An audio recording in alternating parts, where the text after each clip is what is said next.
Hi, welcome to this talk today on branding and marketing. I'm Mrs. Ganguly, so business and economics teacher here at GSAL, and we have a wonderful panel who's each going to introduce themselves now as well. So we'll start with you, please, first. Thank you. Hi all. So my name's Kent. I left the grammar school in 2012. Currently work at McLaren down in Woking, so in Formula One, and specialise in marketing and brand. That's pretty cool. Thank you. That's cool. I'm Richard from 89, from down the road, the old site. I work for the brand called Under Armour, the sport brand, and I run the golf division for them across the UK and Europe. Hello, my name's Ed. I'm only 95. God, it feels like yesterday. I run my own design agency called Asset FC, and you probably know my work because I designed the Leeds kits for this season. Those are all really cool. My name's Mark Manning. I run a business called Manning Stainton, which some of you may have heard of. We also have other parts to our business. It stretches across the north of England, which we call our Northern Estate Agencies Group, with a couple of other brands as well. No doubt we'll talk about that. I left the school in 2000, apparently. Wow. Brilliant. Thank you very much. So we'll start off with the questions first, then we've got time to take questions from the floor afterwards as well. Starting with you, please, Richard. What was your experience of Leeds Grammar School? Okay, so I was the second of two brothers who went. My older brother's about 7 years older than me. And when I arrived, I found out my brother had been bottom of everything. So my name, Palmer Jones, was quite recognisable. So I walked into classes and they went, "Are you David Palmer Jones's brother?" I was like, "Yes." And it worked out that wasn't a badge of honour. So that was my entry to the school. It got better. What the school involved for me, a lot of sport. Kicking a ball, hitting the ball, that was what my focus was. Stayed from banana skin, like the shorts and the banana skin cap when you're 8 years old, all the way through to 18 when I finally got released. That was my time. So when was your interest in marketing first peaked then? Was that whilst you were at school? Well, I think it's always really tough when people say, and I'm guilty of it too, like to my kids, "What are you going to do for your career?" And they're like 15. But I had a vision of going to do business studies with marketing because it sounded good at Edinburgh University. So I didn't really know much about it. I was trying to find out what marketing was, and it was quite new at the time. Yeah. So that was something that I thought I'd like to do at the time. Mm-hmm. But I look back now and think I probably didn't know anything about what I wanted to do at all. And we didn't have these sort of events then. Okay. So you probably had like 1950s versions of them when everything was black and white, not people from great businesses and doing cool things like McLaren talking to you about the world out there. It was pretty going to be a doctor, a lawyer, an accountant. So what did you think that marketing involved then? It sounded really good. Okay. Actually, the sort of things you dream of like working with athletes, like marketing with football players and racing car drivers, it actually involves that. So It ends up, you can be involved in some really, really fascinating projects, touch points. You see that everyone's a human. Mm-hmm. People kick balls, drive cars are still very human. Some of them are great humans and some less so. Yep.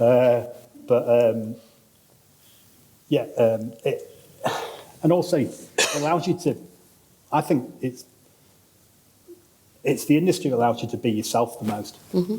You think about what makes you buy something. Someone somewhere has thought about why you're going to buy that and how you're going to buy it. But it's their vision for it, and you're buying their vision. I think that's really special. Absolutely. That's what I think. I didn't know that going in, but I found that now. You can't get rid of me now in marketing. Right. Okay. So now you're really, really into marketing. I'm not very good at it, but I'm still clinging on. Right. Brilliant. Thank you very much. Kent, do you want to tell us a little bit about your journey from school into marketing as well, then, please? Yes, sure. So as I said, I was in 2010 when I was kind of going into A-levels. I wasn't 100% sure what I wanted to do, but I did have this kind of aspiration to work in engineering for a Formula One team. I quite quickly realised when I picked physics for A-levels that it was not my strong suit, and I think doing engineering at university was not on the cards. So I kind of knew that I liked sport. So I also went to Edinburgh University and studied sports management.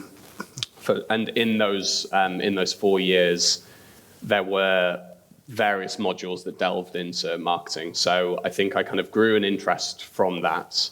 And then in my final year, when you're kind of starting to think about life after university, and applying for grad schemes and entry-level jobs, I started applying to advertising agencies and sports marketing companies. One of which was a company called Ogilvy, which is one of the oldest and biggest advertising agencies in the world. So I got through to the final stage of the interview, the application process for the grad scheme. Obviously, kind of was thinking Ogilvy, great name to have on your CV for coming out of university. And I went down to the London office, had this workshop day, and then a week later actually got told that I'd been rejected. So I was a little bit disheartened, but continued to just apply.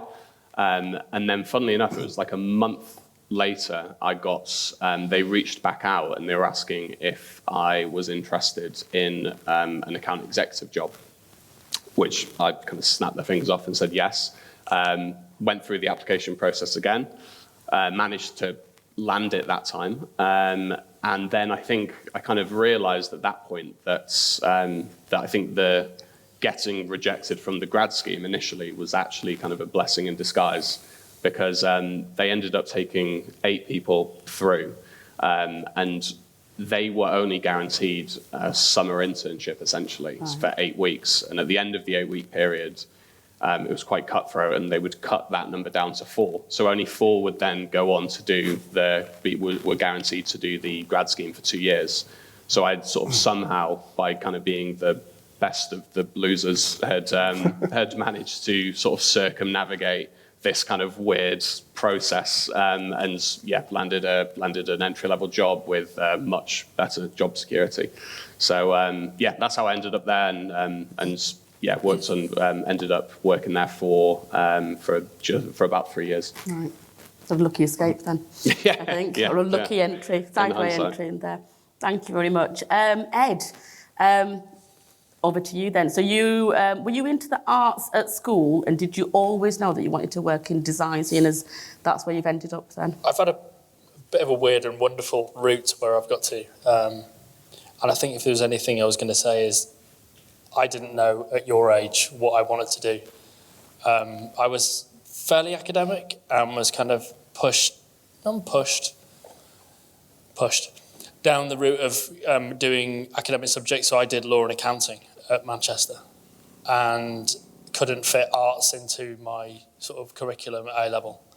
And ended up doing law and accounting, kind of knew I didn't like it from day one, stuck it out, went travelling, came home, needed a job, got a job in insurance, and moved to London with some mates.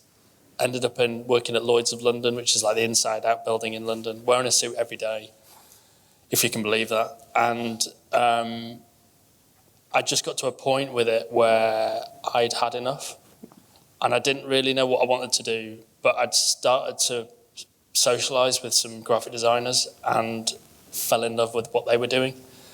And I basically at 27 walked into my job and went, I quit. And they went, what are you going to do? And I went, not this.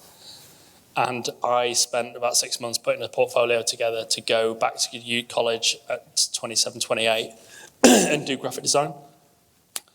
And at that age, being 10 years older than everyone else in the room, I was the annoying guy that was putting my hand up for everything, wanted to talk to the tutors all the time. I worked my butt off, and I think that's one of the things you get with age is you're a lot more comfortable asking questions, talking to people, trying to network. And I ended up networking and getting to know some people that had agencies, and they saw in me my passion, even though it was late.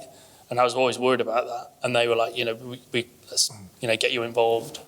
And I ended up working for a small agency with a guy that I met on a bike ride randomly. We ended up setting up a cyclewear brand together, and we ran that for 12 years. It's called Miltag. We did the First 2 years kits for the Tour de Yorkshire when that was on. And then I followed my dream into football, and it was just an itch that I had to scratch. And I did that, started that back on as an Instagram account. Got picked up by a team in France that wanted to work with an ex-player. Did some stuff for Adidas. Then Leeds and Adidas partnered up, and I mentioned to them that I'm a Leeds fan.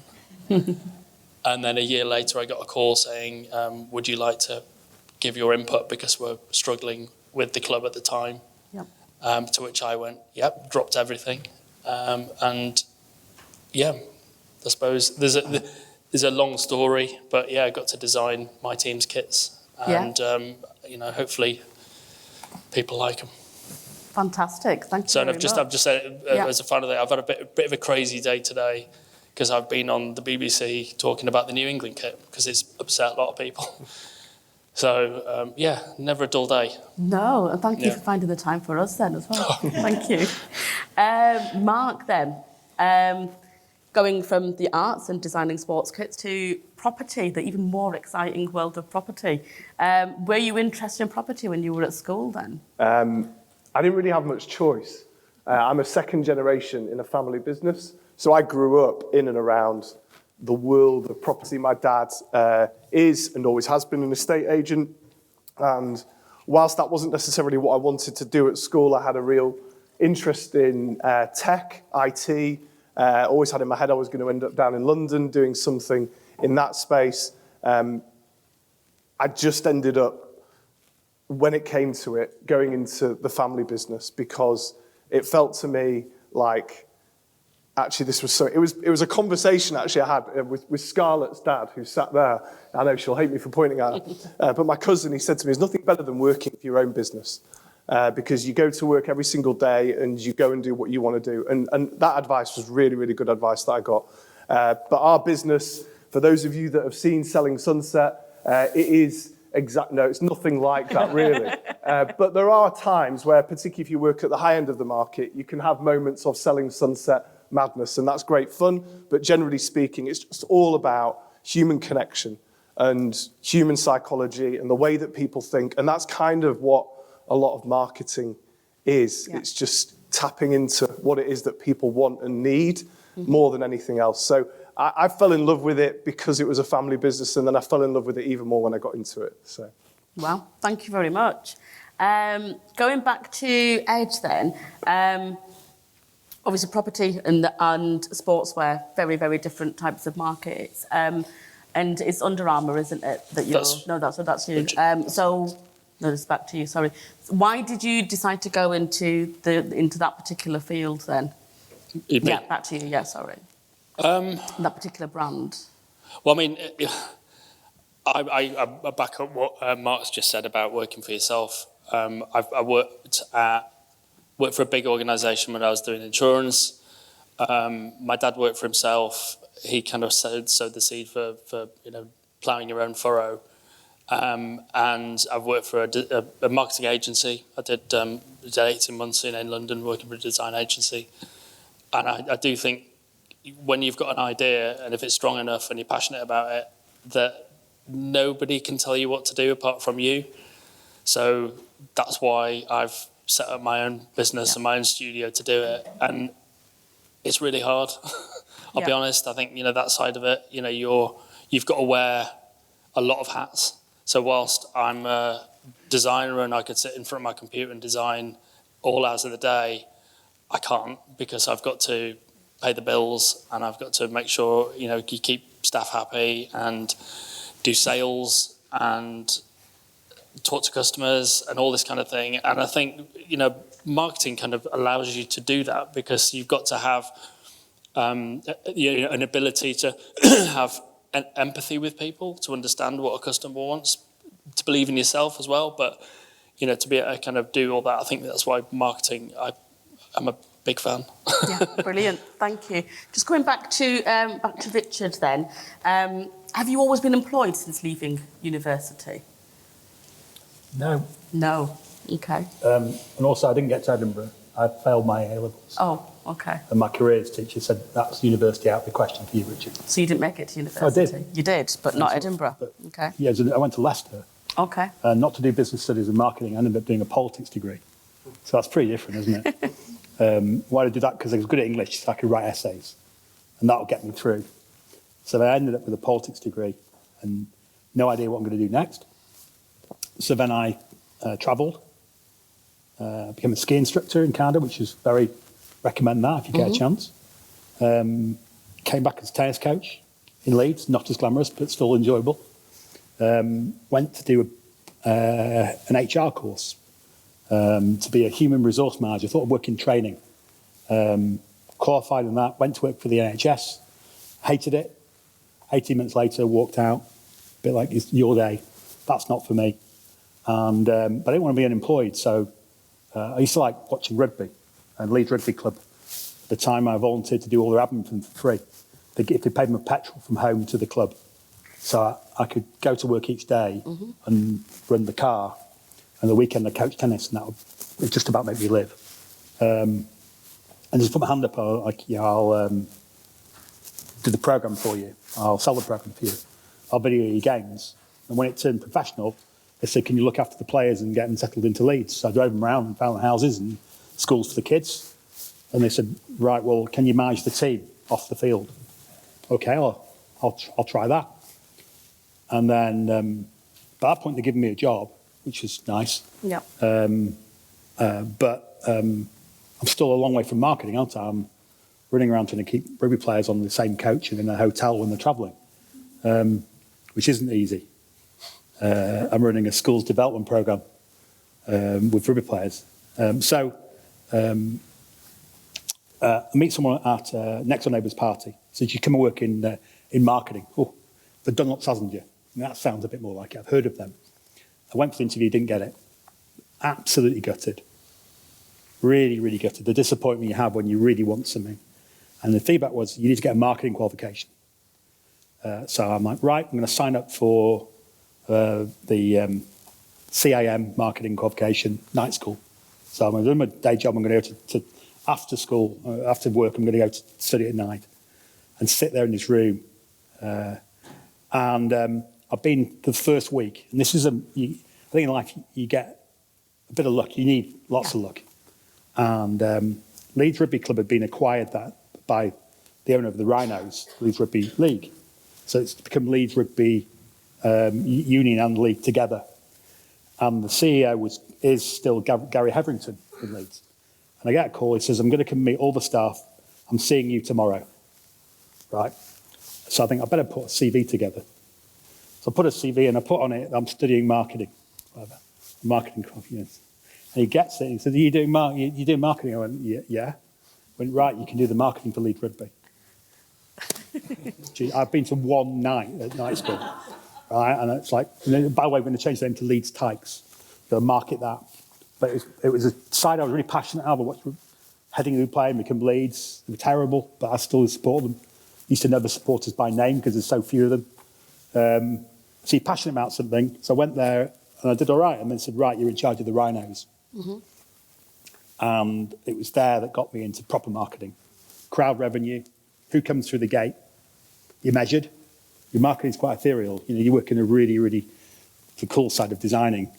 But gate revenue and beer sales, which is what Gary Hetherington likes to talk about, is about you're measured every 2 weeks on whether your marketing works. If people don't come to the game, it's your fault. I used to hate watching the game because if the team lost, how do you get people to come back in 2 weeks' time? But it taught me the basic principles of marketing. So I didn't go on a linear path. I wanted to come today because I was the kid that told, you're not at the university, you've missed your grades. I was the kid that was in HR and hating it. Everyone thought I'd be a tennis coach and ski instructor. And I'm like, I don't want to be that. I want to build something. But Dad similarly said, you need to work for yourself. And it led me on that path. But it was a bit of luck. But you make your own luck. Absolutely. I signed up for a course I couldn't afford to pay for and got the money together and went to night school. And that got me the chance because the next day when the guy came and looked at my CV, he said, you can do that. And then it was from there. Did you finish the course? I was just going to ask No, I that, didn't finish actually. the course. Do you know what? Jeez, what a good question. No, I had 2 cracks at it, right? But I failed a module called, this is how much it hurts. I sound like I'm a complete failure, don't I? Everything I do is failure. Promotional practice, it was called. I failed that module. And the same time I fell at module, the Leeds Rhinos broke the Super League record for crowd attendance and gate revenue and beer sales. So I'm like, I'm not taking that course anymore because I've done the practical side of it. I've got to come through the gate and I don't care about the course anymore because I'm not going to be defined by a course. That's why I'm saying someone out there, it's your thoughts that build marketing want. Someone out there's got the next great idea. Like it's not in a textbook. You can't learn it. It's yourself. I was lucky, although I kept failing. But failure taught me to drive harder. And from there, I got a call, recruited to work for Adidas for 4 years to run the golf division there. So I've gone from being unemployed, 23, 24, 30 years old, I'm a director of Adidas. And it came from a lucky moment. Yep. But I put my hand up for everything. I'll come to the stadium and video the game for you. Yep. Health and safety out the window. I'll edit it for you. How do you edit a video? I don't know, I'll find out. It was literally those things. Because some people, friends of my school friends, had linear. They went through university, Mobil Oil, Procter & Gamble, CFO, yeah, all these great, mine was just all over the place. With mainly my parents shaking their head going, will he ever get a job? Will he ever do something? And now I sell shirts and shoes for Under Armour and I'm happy doing it. Fantastic. Thank you very much. Following on from that, to you, Kent, then, has life always been that easy for you? Have you always been employed since leaving university? No, so I spent 3 years at Ogilvy, and I think during that time I realised that.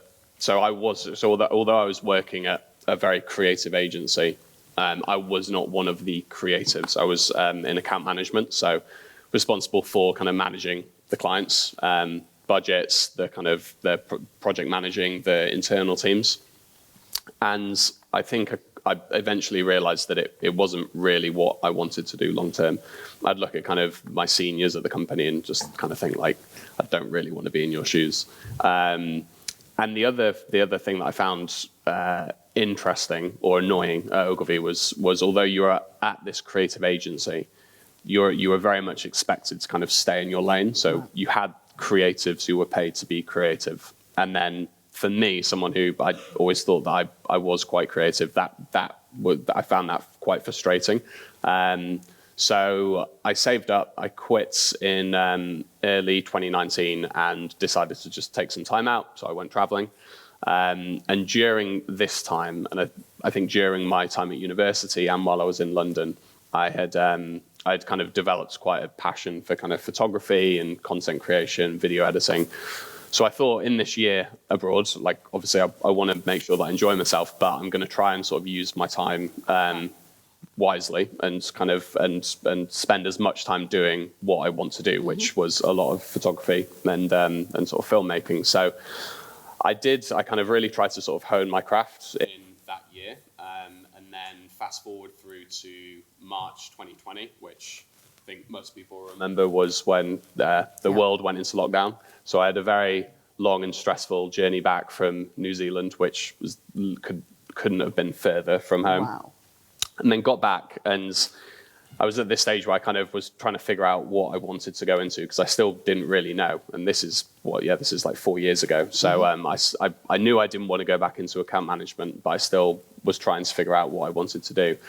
So I applied for, I think, over 300 jobs in kind of I was at points I was just kind of throwing anything on the wall that would stick. It was just anything that I had kind of any kind of interest in, but I just knew what I didn't want to do. And this was at a time where companies couldn't even retain their own employees. So it was not the best time to try and be sort of making a career change.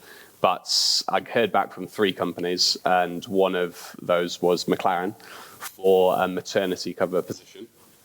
And it was in their digital team, which, and essentially the role was helping activate all of the team's sponsors on McLaren's digital and social channels. And I think that my kind of experience from managing multiple clients at Ogilvy played into that, because it was although they were sponsors, there was a similar relationship. And then it also drew on the experience that I'd gotten in kind of just having a good understanding of social media, good sort of creative eye, good at kind of knowing how content creation works, because those are the platforms that you're executing on. So yeah, I think it was a bit of my previous experience and then a bit of the kind of extracurricular experience that landed me the job. And then, yeah, I've been there since, had a slight change in role. So I went from the digital team to just the more broader, all-encompassing marketing team. But yeah, still going very well. Fantastic. Thank you very much. Right, we've got into the nitty-gritty of branding now, so I'm going to come back to you. Thank you, Mark. How do you evaluate whether or not you build a brand, or if you bring a brand into a new market or take over a new brand? It's funny when I'm looking out on this room here and I'm imagining my 15 to however old self are listening to all of us and thinking, you guys must find us a bit boring, right? Well, no, they're learning about this stuff.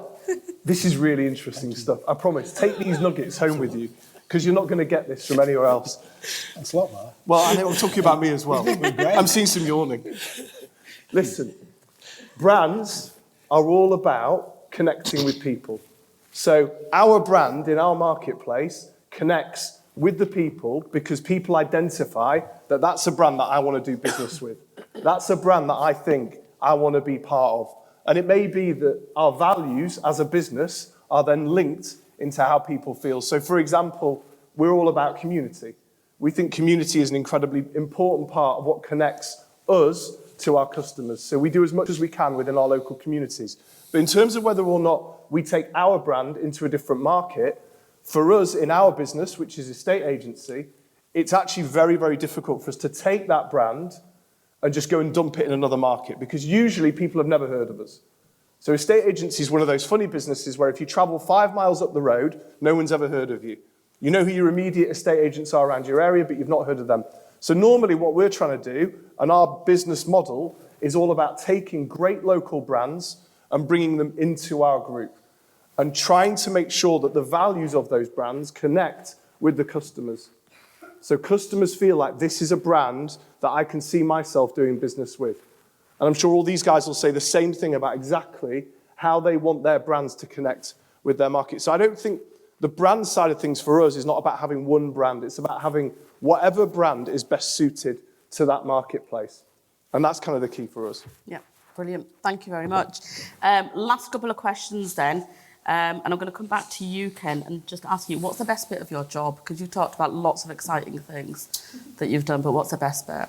I think personally, I think working at McLaren, I think the stuff that I do, some of it is still similar to what I was doing in my previous job. And, like managing budgets is never going to be the kind of most exciting thing in the world. But when you're kind of doing it in an industry and an environment that you feel deeply passionate about, growing up a Formula One fan, it just makes it more exciting and interesting because of the stuff that it relates to.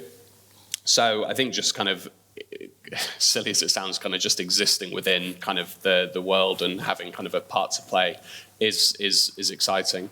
The other thing that I love about what I do now is at McLaren, within the marketing department, if you were to just recruit a team of people who were just obsessed with Formula One, it would just be detrimental to the marketing team, to the business, because you're only going to get kind of one point of view. Their kind of heads are just so deep within the sport that you're not going to be able to kind of grow the fan base and kind of pull in fans from other sports and other kind of walks of life. So we have kind of like some of the people that are in our team, they come from football, Man United, Chelsea, golf, movies and TV. They come from kind of a wide field. And I think kind of using myself as an example, and I think this is something as well that kind of helped me get the job when it came up in the interview, is F1 at the moment is kind of exploding in the US. And some of you in the room may have watched Drive to Survive on Netflix, but that is that series completely transformed the sport. So for us and every other team in F1, the US is the target audience. Now, I'm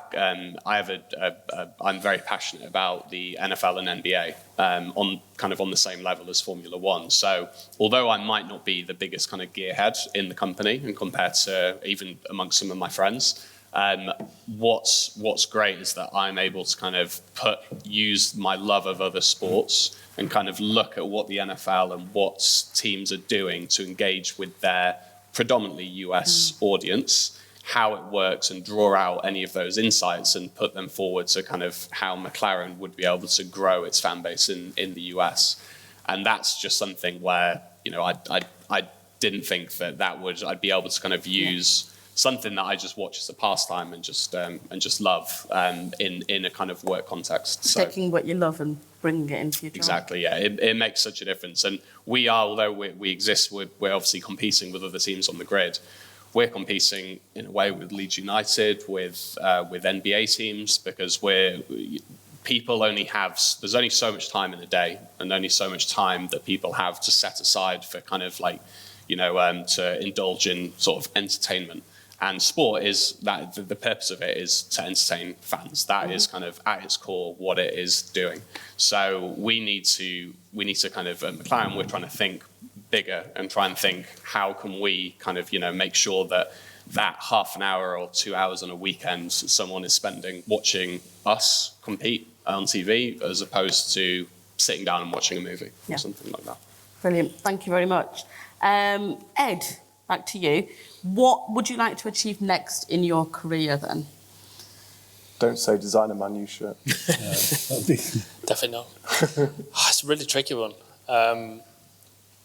You have these kind of moments, and I remember being, I want to say about 11 or 12, starting to play around designing kits, and I wanted to do the Leeds kit, and I've done it. So I've had a bit of a weird situation in the last year or so to try and kind of rejig what my dreams are, because I've kind of, literally fantasy time of doing what I wanted to do. I think the short answer is do more Leeds kits. But I kind of look at the whole industry, and I think, to Ken's point about sport, and, sport I think is so interesting in a brand environment, because the fans of sport, unlike, sportswear brands, they don't move. Fans of sport would be a dream come true for regular brands. And I don't think the sports know what they've got, and they don't necessarily, or the teams, the club side of things don't necessarily know what they've got and how to, service that audience. I don't think the products are good enough in terms of, there's a lot of just slap a logo on a t-shirt and expect people to buy it.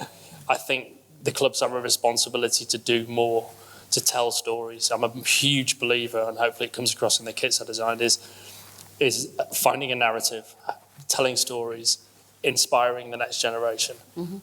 Because normal brands have none of this. No. And yet these clubs and these teams have decades worth of stories that they can lock into and tell. And so I suppose it's a kind of a bigger kind of ethos rather than specifics is to try and do more of that. And it might be football, but funny enough, I had a call with an NFL team this week, and we're doing some work with them. So start with football, but all sport. Fantastic. Thank you very much. That last question, and this is to both Richard and to Mark. What's the key piece of advice that you would offer your younger self then? And anybody else can jump in as well. But we'll go to Richard first. It's funny, you were saying about graduate recruitment schemes. I remember going on those. They were the worst thing in the world.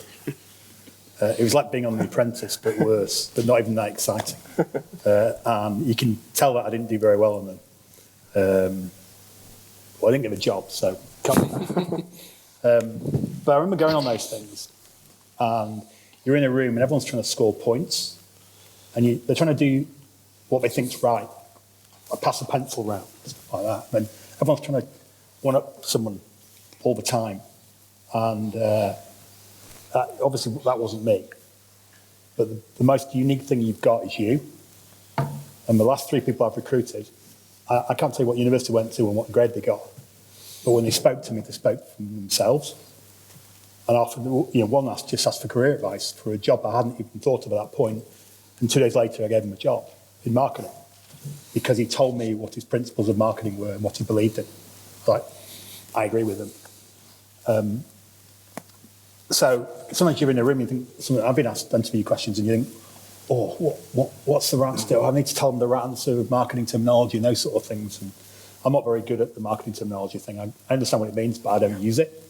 I like simple things in Yorkshire. I think the best asset you've got is to truly be yourself, because if you get that across in an interview, the person that hires you is hiring you, not from some facade that you try to say, this is me and this is what they're buying you and you're buying them. Yeah. I got interviewed for a board role with some England a week and a half ago. I haven't done interviews it's voluntary. And they asked me these interview questions, and they were really tough. But I told them I want 100% my own belief on the answers. I didn't think about dressing this thing up. I'm just telling them what's wrong with the sport, what I'd change, why, what's great with the sport, why. The next day, called, please rejoin the board. Wow. They bought an honest answer. Yeah, absolutely. And I was guilty earlier on wanting things so much. I gave an answer that wasn't me, and I didn't get the job. Yeah. I think so I'd just been me, maybe they'd have bought me. But it took me till I was 30 years old to figure that out. And as that job that I did, it's like, I'm just saying what I think. And it's not being disrespectful when you give that answer, it's just giving of yourself. You'll give a unique answer, and when I sit and I look for people to recruit, I want to know them, not what they've studied and they think I want to hear. Because you can feel that really, really quickly. Yeah, exactly. But yeah, that's the best advice. God, I wish someone had told me that, because I spent all those years trying to find myself, and when I did, things started to happen. So that would be my advice. Brilliant, thank you. How about you, Mark? I don't think I can.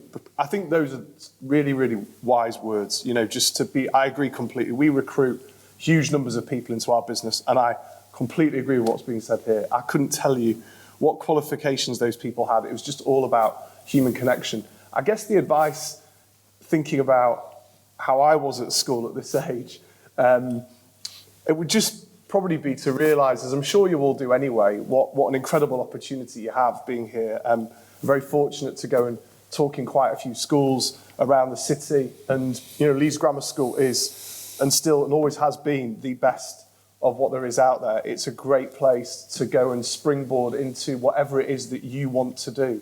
But I think, as Richard says, you shouldn't be forced down a particular path, as a lot of these guys have already spoken about, just because that's what you think you should do. Follow your heart, figure out what it is that you've got passion for and that, really excites you. And you might not know what that is now, certainly not the guys on this side of the room. Maybe you guys are starting to think about it a bit more. And just go with that and just be you, as you've already been told. And I'm sure you'll thrive in whatever it is that you decide to go to after school. Yeah, on that, sorry, someone else I recruited became an analyst for me. So he works on data and where things are on ships around the world. He was a swimming coach who was training an Olympic programme in Manchester. He just thought the right way. So he'd never been near spreadsheets before. Now he teaches people under him how to use them because his brain thinks the same way. What was the most impressive thing in his CV that when they interviewed him? He's only like 29 now, so he's like 23. He'd driven the support vehicle for a professional cycling team through Europe. Oh, nice. I'm like, how cool, that's 23 years old, and that's just hands up. Yeah, I'll do that, and I'll cook the meals. Right, Luke, you're now working for Under Armour. Yeah. Right, but he put his hand up to do something. He drove a van with all the support tech for a cycling. A lot like you did then. It literally, that's probably what I saw a bit, and everyone in Under Armour went like, wow, he drove a support van for a professional cycling team. He works an Olympic programme in swimming. Let's give him a job in data analysis. And God, he's brilliant. Nothing on his CV pointed to him being any good at that. But his life experiences did. Yeah. And when he spoke of himself. So literally put your hand up for stuff. Right? Fail a bit. Like, Definitely we all failed. seem to have failed, apart from Mark. No, I definitely failed. I failed at school. Yeah. I think the other thing, yeah, I totally agree with all that, is if you can find that thing that you're passionate about, however niche it might be, however unusual it might be, if it's the thing that you can get up every morning and do, suddenly that doesn't feel like work. And you can do that for your entire career. And hopefully you can find a way of getting paid for it, because that's the big issue. But, it's, I get home, I work in a studio at home now, but I can have my laptop on till, way into the night and not feel like work. So if you can do that, find your thing, it gets a lot easier. Wonderful, thank you. We've got time for a few questions now. If we've got any questions. What about that?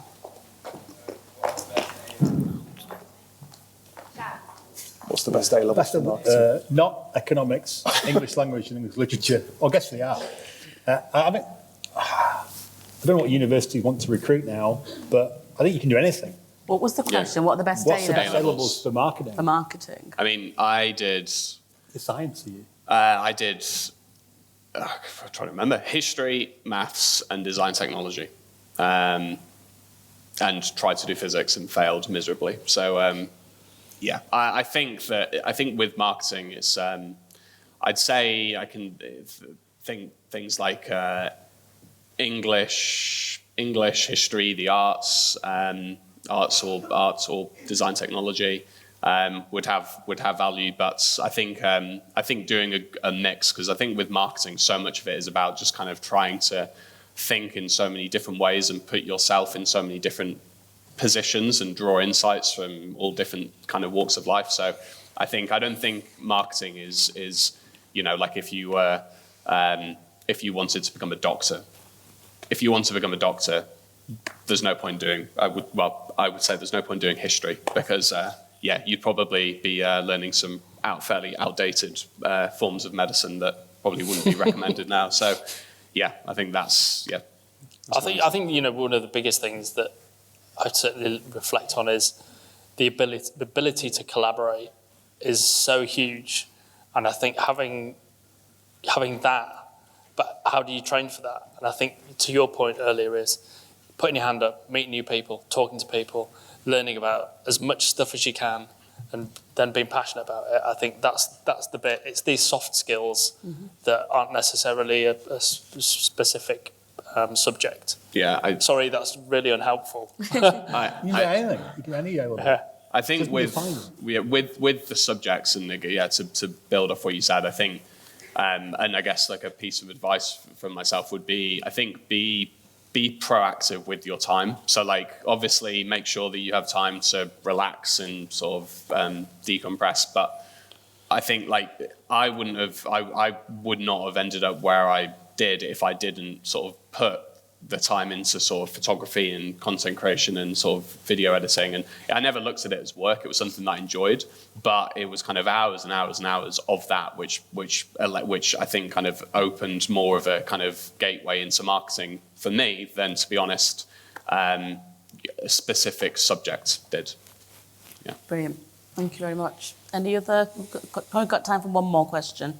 I just say about not necessarily your A-level subjects, but consider, if you're interested in a career in marketing, consider something like business or management at degree level, or a subject where you will do a lot of collaboration and a lot of group work, but also where you might work for a year in industry as well, because that will really set you apart, because you'll have stories to tell when you finally go for interviews. So try and get as much experience working in different companies as you can. I wanted to second that as well, actually.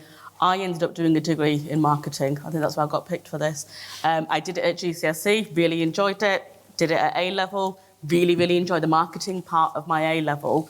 Then I went on to do it at university with a year in industry, but then I ended up being a teacher. Yeah, I was just going to say, my when I went to art college, when I was 27, I specifically chose a degree that was short. It was industry-led. We had people coming in. You did 2 internships as part of the course. So I think that's the bit that I would recommend as well. Yeah, make sure you be able to have those links. Thank you all for your time, for your fascinating stories and answering all these questions in loads and loads of detail and hopefully inspiring some of the future here. Thank you all, and thank you guys for attending as well.